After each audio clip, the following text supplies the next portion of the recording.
So I'm delighted to be here. I've got a little story to tell you, a little bit about where we came from. And good. So now I'm even more audible at the back. I'll have to try not to shout.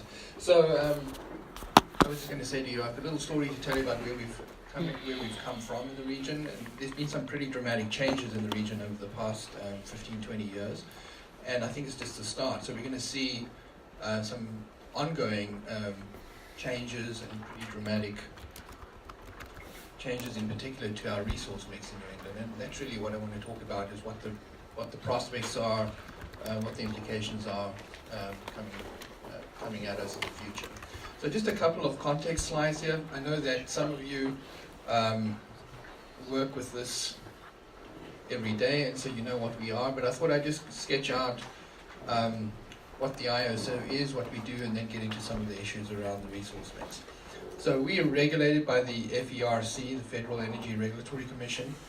They're the ones that approve the rules by which we operate the system and operate the wholesale markets. We're also known as the Reliability Coordinator for New England under something called the North American Electric Reliability Corporation, which is the entity that sets the rules for operating the grid for Canada, the US, and Mexico. And the last point is important, which is that our mission is to achieve reliability through wholesale markets, and we're technology neutral. So ultimately, as long as the resources are providing us the reliability services that we need, we don't care where the energy is coming from. And that's by design. We're also, I should also mention that in the context of being technology neutral, we're also independent of all the market participants. So we set up as a not-for-profit, and we're not allowed to have any financial interest in any entity that operates in the market. So there are three functions that we perform. The first is grid operation. You can think of grid operation really like air traffic control. So here at TF Green, there's a control tower. They don't own the runways or the planes or any of the buildings, but their job is to make sure that the planes take off and land safely, and that's really the grid operation function. The next is market administration, so you can think of that a little bit like a stock exchange, but for electricity, where people can buy and sell electricity trade, both on a forward basis as well on a real-time basis, on a day-to-day basis. And so we administer all of that and ultimately do all the settlements and the billing and make sure the money gets to the right places.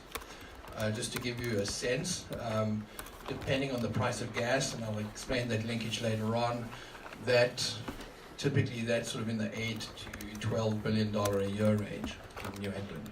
And then the last function is power system planning, and it's really specifically planning the transmission system. So we don't plan the resources, we're not the ones that decide what resources connect to the transmission system, but we do have a responsibility for making sure that the transmission system is reliable, because it's really the network that enables the wholesale market. So here's a picture that just illustrates where we've come from and the dramatic changes over the past 16, 17 years. So this shows you what the resource mix was in terms of energy production back in 2000. Those are the blue bars. And you can see that back in 2000, about 40% of our energy was coming from coal and oil, and only 15% of our energy was coming from natural gas. The orange bars show you where the energy production came from in 2016, and you can see by the time we get to 2016, 3% of our energy is coming from oil and coal, and 49% from natural gas, and that number increases every year. Nuclear is held fairly steady. That 2016 number does not take into account, obviously, the fact that Pilgrim will retire fairly soon. On the far right, you'll see some growth in renewables, and I'll unpack that slide a little further. So that's a fairly dramatic change just over the last 15, 16 years, and that's had implications with regard to the operation of the system. This slide shows you just the cumulative effect, and it's really counting up megawatts over time on the gas system. So the blue point of the slide really is to sort of show you how much additional natural gas generation we've connected to the system over the past 15 or 16 years. And there's a bit of a rule of thumb that I like to use to illustrate a point here, which is when you take a large combined cycle, 600-700 megawatts, it will consume about somewhere between 0.12, 0.15 BCFs worth of gas, which is comparable to a Providence or a Hartford. So what that slide really tells you is that we've connected over 20 new cities to the gas network over the past 15 years, and there's been very small incremental additions to the gas system. So it's no surprise then that we are sort of running out of room on the gas system, and that sort of it explains a lot of what's on the next slide. Actually the next two slides. So New England, it was mentioned earlier on, is really at the end of the pipeline. So we really have 5 pipes feeding the New England region. Most of the gas comes in through those 2 bottom pipes, those 2 bottom arrows at the bottom coming across New York. The top pipe on the far right used to bring gas from Sable Island and Deep and Nook. Those fields are now exhausted, so really the main source of gas through that top pipe is from a large LNG facility up there. So I think this configuration, given that we haven't added much to it or haven't diversified it, has got certain implications with regard to the vulnerability to outages of any of those facilities, but also if those pipes become constrained, you get an effect on price of gas in the region, the spot price of gas, and ultimately that drives the spot price of electricity. And then in turn, the spot price of electricity is going to drive the forward prices on electricity, which is ultimately going to drive the cost for consumers and businesses in New England. And this is not a local phenomenon to any particular state in New England, it's a regional phenomenon.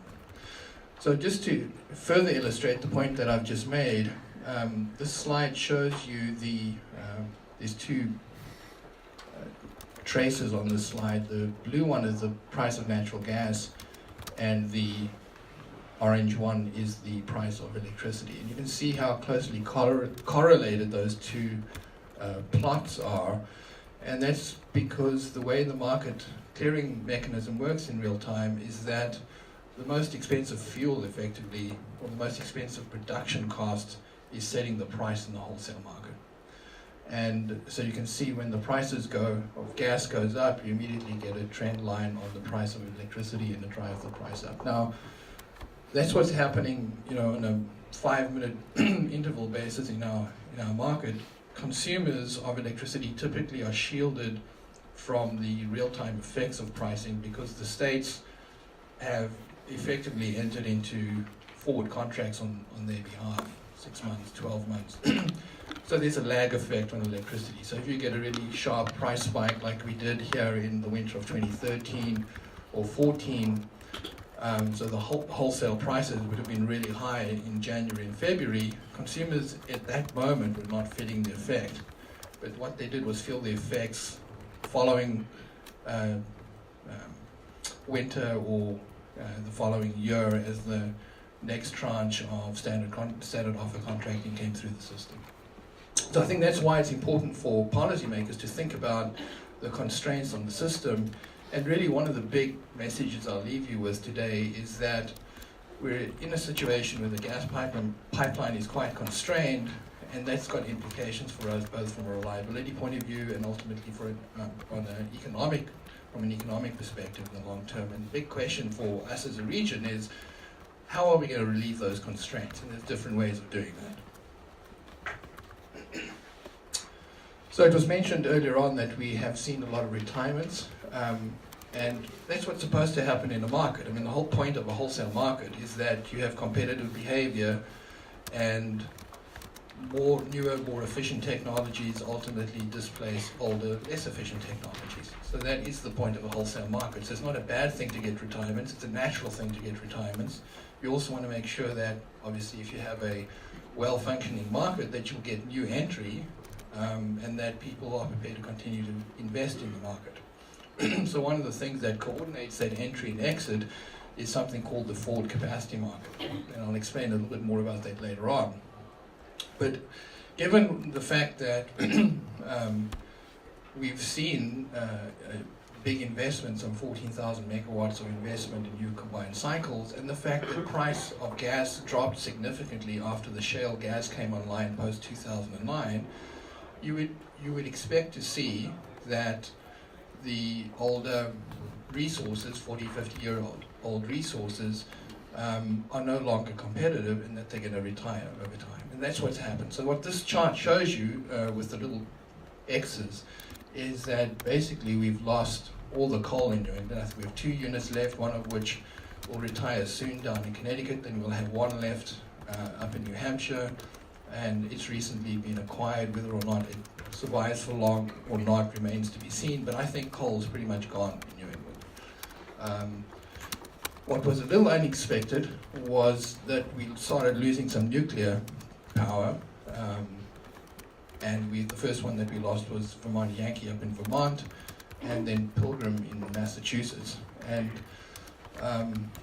now that we know the economics around the nuclear facilities, it's clear to us what the issue is there, and that's also caused a big debate down in Washington around, at a national level, in terms of what to do about the nuclear fleet, and in other regions like PJM, what to do about the coal fleet. And I'll come back to that. The little orange lollipops are the remaining oil units, steam units in New England. And really, if you think about in New England, they are our equivalent of the remaining coal units in PJM. There are very few regions in the country that actually burn heavy oil to make electricity. And so the technology there is very comparable to a coal-fired power station. So talked about retirements. This slide really tells you about what's coming into the system in conceptual terms. We've seen a lot of demand resources, I should say. The bulk of it being energy efficiency measures that have been driven by state incentive programs, but some active DR as well. And as I mentioned, a lot of natural gas resource, and then renewable resources have been coming on strong in the last, I'd say probably the last 5 years, and also driven very much by incentive programs, either at a federal level or at a state level. And I should have mentioned this right at the beginning. I'm happy to take questions as I go along. If there's something on the slide that you want clarified, please just let me know. And I'm hoping we'd have a nice active conversation at the end of the presentation as well. So this just unpacks further what's happening in the energy efficiency and renewable space. The bars on the left of each one of these charts, these 3 charts here, show the 2016 penetration, and then the one to the immediate right would be the forecast in 2026. So from left to right here, you have the energy efficiency investments, and it's pretty dramatic in New England. Actually, New England leads the nation in terms of investment in energy efficiency, so huge amounts of investment in this space, and we're seeing it based on the reduction on demand at the wholesale level. So this has been a very effective investment by the states, and I think most economists and the states have agreed with this, would argue that's probably the most cost-effective investment in energy efficiency. Then the next one to the right is solar PV. I mean, if you had asked me 10 years ago whether it made sense to install solar panels in a place like New England, I probably would have said no. I don't really regard us as having a particularly sunny climate, but the states have made very aggressive investments in this space, and so we see over 2,000 megawatts in the system, and we can see the impact on a sunny day in terms of the load profile across New England. It's pretty dramatic to see how that impacts the consumption of electricity off the grid on a sunny day. So one of the things about solar, of course, is that's a variable resource that's linked to the sun shining, and so that creates some operational complexities for us. But you know, look at the size of that bar on the right, the 4,700 megawatts. So the investment is continuing to come on very strong, And it's really pushing New England into one of the leading areas in the nation once again in terms of percentage of investment in solar PV. And then wind, we've been rather slow to ramp up in wind in New England, largely because we're, for our size, fairly densely populated. So it's quite difficult to find areas on land where you can build a lot of wind farms. I mean, around here in Rhode Island, you can see them sort of scattered about here and there. But to really put a lot of wind on, you need a lot of area. And so the most logical place, I think, is offshore in New England. And we see Massachusetts, of course, Rhode Island went there first, off Block Island. And now Massachusetts are talking about a very significant investment on the other side of Martha's Vineyard. The best resource for wind, land-based wind in New England, tends to be north, in Maine and New Hampshire. Gordon, I was wondering if you could sort of compare the megawatt numbers you have up here against the retiring or at-risk resources that you had on the previous slide, and my understanding is they're not quite comparable. But yeah, that's a great question. So you can't look at the nameplate. So typically when we throw up, I think the one exception here would be energy efficiency. So I think there's a pretty good comparison between a megawatt's worth of energy efficiency and a megawatt's worth of additional, let's say, combined cycle addition to the grid. But when it comes to variable resources like wind and solar, you have to think about those as being discounted relative to their nameplate. So, typically 20%, 25%. If you're offshore with wind, you might get up to 30 or 40%. It's more expensive to build out in the ocean, so it's a bit of an offset. You spend more money, but you get more production out of the same facility. So when you think about retiring 1,000 megawatts, you might have to replace it with 3,000 or 4,000 megawatts of renewable resources. So there's a pretty significant investment required to create that offset. And coming back to a point I made earlier on in terms of the constraints on the system, one of the ways you can actually relieve some of the constraints of the natural gas system is by using less gas, right? So how do you use less gas? You can conserve more, or you can build more renewable resources so that you inject another form of energy onto the system rather than gas. But that's an expensive proposition. So there's an economic trade-off there that the states have to think about. From an ISO perspective, we are laser focused on reliability. So it's not our job to manage price. What we will do is manage the system in order to ensure reliability. The price is a consequence of the interactions in the marketplace between supply and demand. That's the way a market is supposed to work. Gordon, I have a question, particularly regarding energy efficiency. ISO recently released your regional system plan, and in that document, I believe it shows that annual load growth in New England is projected to decline annually through 2026. Summer peak remains virtually flat, which is a key driver of infrastructure growth, and winter peak is actually projected to decline over the next 10 years. So could you just talk a little further about the role that energy efficiency has in some of those trends? And then secondary, so what does that mean for consumers within ISO's portfolio, particularly wholesale market energy costs, capacity costs, and even infrastructure transmission build-out?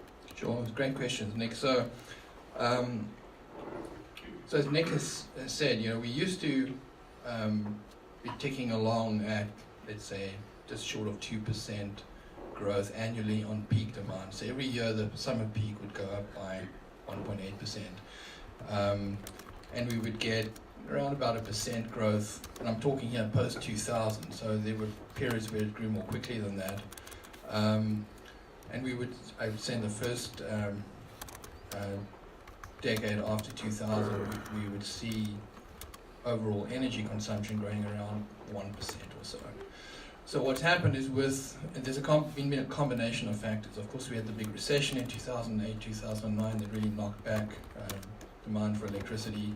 At the same time, we saw the ramp up of energy efficiency and then solar PV. And so the net of all of that resulted in, as Nick mentioned, essentially the peak, the growth in the peak flattening out, and then the growth in terms of annual average consumption dropping slightly negative. So the trend is sort of slightly negative, 2% or something.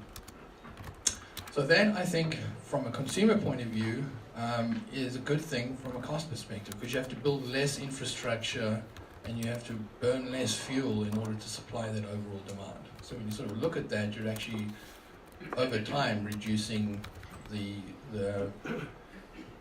what you would otherwise have seen as a cost increase on an annual basis going forward. Now, of course, you've got to net that out against the money you've spent on the side here. So in the end, these investments are coming, and they really just, the cost of those investments are coming to consumers on another line item in their bill. So you've got a shift happening between the money being spent on the wholesale side of the bill versus what's being spent on the retail end of the bill. I think the big question for us going forward is, we've got a very aggressive environmental agenda here in New England. I would say comparable only to California. And if you think about where we're heading with regard to our decarbonization goals, most of the states, all of the states have either legislated goals or aspirational goals of reducing carbon emissions by approximately 80% by 2050 across the economy, not just the power systems, across the economy. So how are you going to do that? In fact, the sector that's sort of produced the most carbon reductions up to this point is the power system by a percentage. So really, if you put yourself in the shoes of a policymaker in New England, and you've got 3 more decades in which to achieve a 80% reduction, you've got to take the carbon out of transportation and you've got to take the carbon out of the heating sector. So the most logical way to achieve that is through the use of electricity, if you assume that the electricity is being powered by a renewable resource. So think about the implications for a moment of taking carbon out of the transportation sector. It means electric vehicles. So 2 electric vehicles in a household will more than double a household's electrical consumption. So think of what's coming, in the next 10 or 20 years. It's interesting to observe what's happening globally with regard to the automobile manufacturers. So you have China saying, if you want to produce vehicles in China, starting next year, you have to show that 12% of your production is electric vehicles, and I think it ratchets up by 1 or 2% per year thereafter. You have Germany and France and the UK saying sort of post-25, 2030, no more fossil-only electric vehicles. I think California is on the same track. So vehicle manufacturers are waking up and paying attention to this, because otherwise they're not going to sell cars. If you add up those European economies that have declared that they're moving towards electric vehicles, and China and California, you've got much more than 1/3 of the world's market for vehicles in those countries. So I think you're going to see a big technology shift happening. It's already happening. It's going to accelerate. And I think that's consistent with what the states want to do here in New England with regard to decarbonizing electricity. But the implication, a long way of saying this, is that demand for electricity is going to go up, not down in the long run. So I think what we're seeing is something that's temporary for the next 5 years, maybe 10 years. We're going to see it flatten off, but then in my mind it has to go up. You've got to stop burning oil to produce heat. You're probably going to move to heat pumps, powered off the grid, and I think there'll be a combination of grid scale electricity production and local distribution level electricity production. But if you look at it in total, we're going to see demand go up. And so I think there's a conversation there about what does that mean in terms of investment in the grid in the long run. I have a question Sure. related to energy efficiency. Your capacities that you show here, the 2100 and 4500, I'm wondering how you arrive at those numbers. And in particular, I'm wondering to what degree do you accept the energy savings that have been verified by each state through its energy process that they have in place, and to what extent you do your own verification, and this ends up being perhaps a subset of those total savings? Yeah, so we actually rely very much on what the states do to verify those energy efficiency investments. So we take them at face value. The projection going forward is based on an assumption that they continue to spend at the levels that they're forecasting to spend at. So, you know, one area where this might become a soft projection is Connecticut's been struggling to get its budget passed, and what it did recently in order to get a balanced budget is it swept $172 million of collections of the retail bill into balancing the state budget. So that might end up crimping how much investment you continue to see in Connecticut for several years on energy efficiency. If they can spend the money on sort of balancing the state budget instead of investing in energy efficiency, then that might become a soft number. What will happen, of course, is that if the states, let's say, stopped tomorrow on investing in energy efficiency and solar PV, and you continue to have economic growth in New England, you'd expect that trend of flat peak demand and slightly negative average demand to start reversing. So that we watch that trend, and there's a bit of a lag there, but that the amount of capacity required to produce that amount of electricity is an input into this thing called the forward capacity market, which buys the required amount of production capacity on a 3-year forward basis.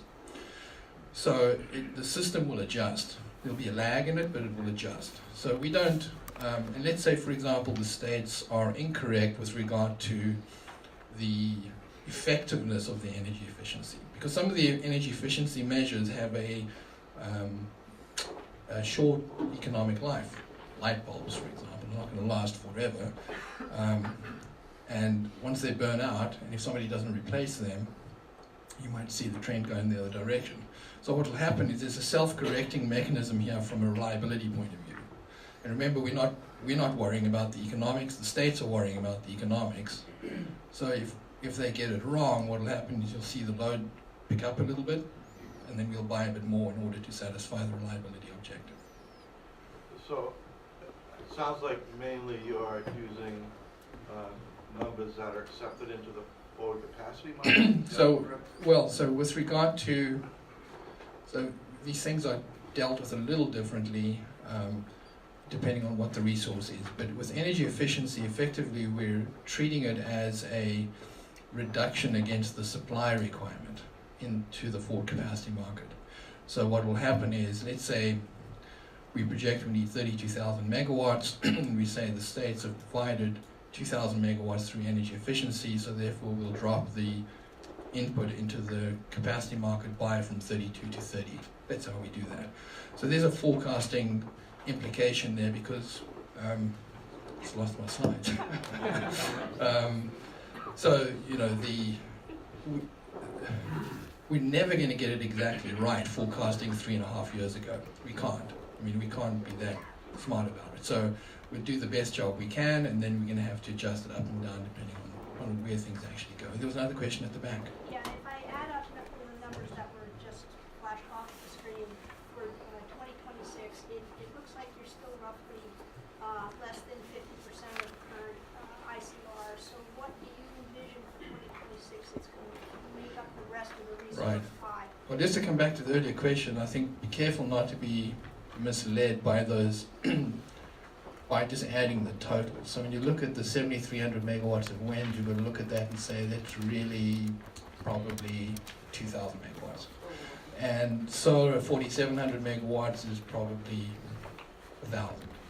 You know, so I think, so it's a big number from a nameplate point of view, but if you retire a 1,000 megawatt oil facility, you're going to use up all of that solar just to replace the same, to get the same energy output. So what's the rest of that pie look like? It's mainly going to be gas, is the answer. So I think the gas problem is going to live with us for a long time. And of course we've built more gas, or we've committed more gas. Just going back to that slide, the capacity market's attracted a good 3,000 megawatts of new gas investment in the last several cycles. So here's a slide that I like talking about. It actually sort of links back to the earlier conversation. There's a hybrid grid emerging, and I think about the word hybrid in two dimensions. The one is grid scale resources connected to the transmission system, and distributed resources that are essentially connected behind the meter at the distribution level. So hybrid in that sense. It used to be that the bulk of the electricity was going to be produced by large central station generation. That's no longer the case. And we're on a trend, obviously, to move towards a mix between central and distributed. I'd say we're about 90-10 at the moment, rapidly trending towards 80-20. A decade from now, it may very well be 70-30 or more than that. But I think the issue is there are some that argue that we're not going to need the grid anymore, we're not going to need the transmission system, and we'll be able to do this all based on solar panels and Tesla batteries. That's not going to happen, because I think if you look at the density that we have in the cities, there's not enough space in the city of Boston or the city of Providence to connect up enough solar panels and enough lithium-ion batteries to power the economy of a densely populated city. So you're going to be stuck with needing grid-scale electricity production, and for the most part, for the next several decades, it's going to come from natural gas-fired combined cycles, and then over time, I think you'll gradually see it shift towards grid-scale renewable energy. But that's a slow transition, it's a several decade transition. And that's not just me talking. If you sort of look at other regions of the world that are ahead of us in this evolution, that's exactly what's happened in places like Germany, for example. The other element of hybrid is, just like with a hybrid Prius, you're going to have this combination of 1 part fossil, maybe 2 parts fossil and 1 part renewable. And so there's going to be a hybrid nature with regard to the emissions profile on the system as well. I think the other big implication with the distributed system is that the distributed resources from an operational point of view are a much harder thing for us to work with than a central station, because they're less predictable, we can't see them in many cases. And it's one thing having passive resources like solar panels that you can predict what they're going to do when the sun shines, but when you connect up that solar panel to a battery and you put a bit of software around it, and suddenly there's a different objective there. The end consumer is controlling what they're going to do with that energy, and their objective is not grid reliability, their objective is taking care of their own business. Then I think that becomes a much more complicated issue from an operational point of view. So there are 2 big challenges that we've been focused on in the past 24 months. Actually, the fuel security one we've been focused on since 2004. We keep sort of chipping away at this problem and never quite solving it. So the 2 that we've put up there, we've labeled integrating markets and public policy. And so the big challenge from a wholesale market construct is, how do we accommodate the resources that the states are buying essentially outside of the market, or making out-of-market payments to, while maintaining what we call price formation, but we translate that into competitive pricing in the wholesale market. With a wholesale market, if you want investors to maintain their investments and continue to invest in new resources, they have to believe that they've got a fair shot at making an investment and returning both their capital and some profit on top of that investment over time. Because otherwise, why would they invest? So that's really what's behind price formation. So the wholesale market prices, both in terms of the real-time prices, the day-ahead and the real-time prices, as well as in the forward capacity market, have to signal that that the market price is fairly reflecting what it truly costs to produce reliable electricity.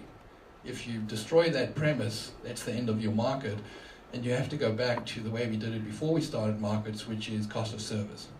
And you've then got to say to all the resource owners, okay, I want you to stay, I want you to go, I want you to stay. And for those that stay, you're going to have to say to them, I'm going to pay you your cost plus some return on your cost. That's the system we came from, and we changed from that system in 1997. So it's an easy thing to say, accommodate what the states want to do. It's a far more difficult problem to actually do that and maintain price formation. And I think the thing that's often not well understood is the importance of the energy market in conjunction with the capacity market. So with the energy market, we're obligated to study and connect anybody that wants to connect to the system and produce energy. So if you want to be an energy producer in New England, you just have to go through an interconnection study process. If we can reliably interconnect you, we will, and you'll be on the system producing energy. If you are a resource that's receiving a side payment because you've been given an incentive to be built, then you have a competitive advantage over somebody who hasn't received that side payment. And so, particularly with regard to renewable resources, most of their cost is in the capital investment required to build the solar panel or build the wind turbine and so forth. The fuel is free. Okay, the sun's free and the wind's free, so their production costs are very low.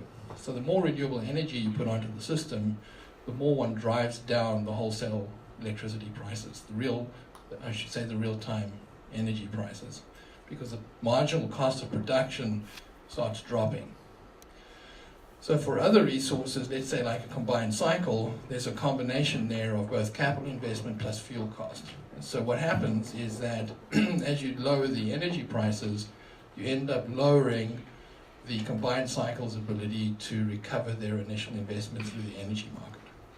So what would happen if you had no revenue balancing mechanism to reflect the fact that there's a reliability imperative to make sure that you can call on something that's going to show up when you need it, you would end up having a system, a wholesale market system that would collapse, and you would end up having just variable renewable energy on the system, and you wouldn't be able to maintain reliability. So the thing that solves for that is the capacity market. So the capacity market really says, I'm paying for a resource to show up and deliver energy 3 years in the future when the ISO calls on you. You're taking on that obligation.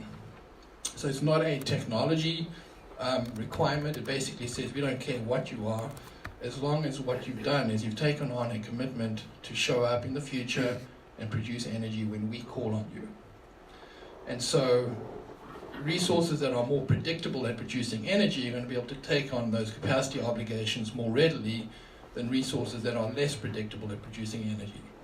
And so there's a price then that surfaces in that capacity market around what does it cost to build a resource that's going to be a reliable producer of energy, net of whatever revenues they forecast they're going to get in the energy market. So these two markets work together to ensure that collectively there's enough money in the wholesale market system to achieve reliability.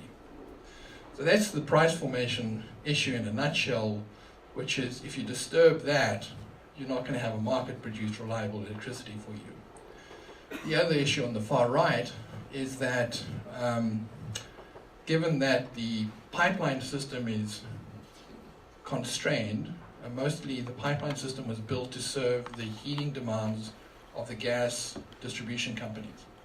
So they own most of the pipeline capacity, the transportation capacity.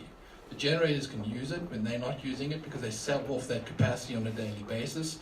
But when it comes to a cold winter, the gas distribution companies have an obligation to firstly serve their heating load, and the gas generators get squeezed off the pipeline and have to turn to two other fuels. So in a cold winter, what happens is the combined cycles will either switch to oil if they have an oil tank, and that's called dual fueling, that's really switching from gas to oil, or ultimately they'll seek other forms of gas in the form of liquefied natural gas, so they'll turn to the LNG suppliers into the region. And in that moment, the price of electricity goes up. So the issue really for us is not the price so much, but it's if the generators that have taken on this capacity obligation don't make a forward arrangement for the fuel. They haven't filled up their oil tanks, they haven't made a forward arrangement with the LNG facility, and then when we call on them, they don't show up and they say, I'm sorry, can't produce electricity for you today. And if they do that collectively, that becomes a very bad day at the office for the ISO. And we saw that happen back in 2004 for the first time. And we've seen it happen since then, which has driven us to make changes to the wholesale market design, because ultimately what we've got to do is take the operational risk presented at a system level and present it back to the generators and say to them, we're going to change your financial incentives. You've got to feel the financial consequence of not taking the appropriate or of not making the appropriate arrangements to secure your fuel supply. And that's the pay for performance construct that we put in place recently in the wholesale market.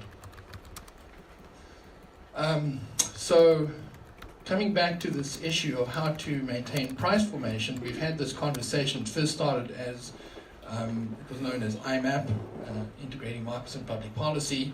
It started in our stakeholder as a discussion amongst our stakeholders, and then evolved into a proposal that we put on the table to try and get at this issue, and we labeled it CASPER, Competitive Auctions with Sponsored Policy Resources. And I'm not going to go into a lot of details on this. It's a fairly technical conversation. If you're interested, there's lots of information on this on our website. But the idea is pretty simple. In order to protect price formation in the forward capacity market, there's a rule in that market. It's called the minimum offer price rule. It basically says we're not going to allow resources to offer the subsidized price into the auction. The market monitor is going to look at the offer and say, hang on, if you're getting a side payment for your resource, we're going to back that out and reset your offer into the market at the true competitive cost of developing your resource. So, and that's in order to make sure that when we clear the capacity market, we're getting a competitive price out of that primary auction. So, it achieves the objective of maintaining price formation, but there's a side effect which is inefficient, which is that the states say we care about more than just solving for reliability. We want to solve for environmental impacts, etc. Or we see that there's an economic development advantage to building renewable energy in our state, and we're going to do it anyway, irrespective of what the ISO clears in the marketplace. Then what you do is you get an overbuild in the region. We end up buying to achieve the reliability objective in order to keep the lights on, and then the states go off and buy some additional resources on the side because they're wanting to achieve these other objectives. And that's because the objectives that they're seeking to solve for are not directly valued in our wholesale market. And so you get this overbuild situation, and then consumers end up paying for more resources than what's needed in order to achieve reliability. So that's the problem that we're trying to solve here with this this CASPER proposal.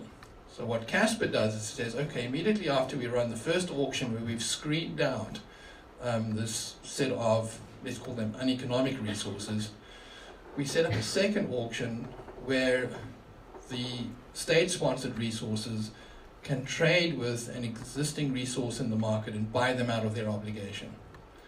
So let's say there's a old oil unit, the ones with the little lollipops that I described on the previous slide, that says I'm nearing the end of my economic life. I'm an oil unit, I only run 2% of the time. I don't think I'm going to make it in the long run. I have managed to secure a capacity supply obligation, but I want out. They then bring their 1,000 megawatts along, and they can trade it with an incoming 1,000 megawatts of state-sponsored resource in the substitution auction after the first auction has run. So in the first auction, we basically clear the obligation, the price clears based on a competitive pricing model. In the second auction, you get the trade happening between existing and new. And so in that sense, we don't overbuild the system. So that's the basic concept behind CASPER. There's a lot more detail behind that, and it's sort of heavily being discussed at the moment in our stakeholder process, excuse me, and it will come to a vote shortly here in early December.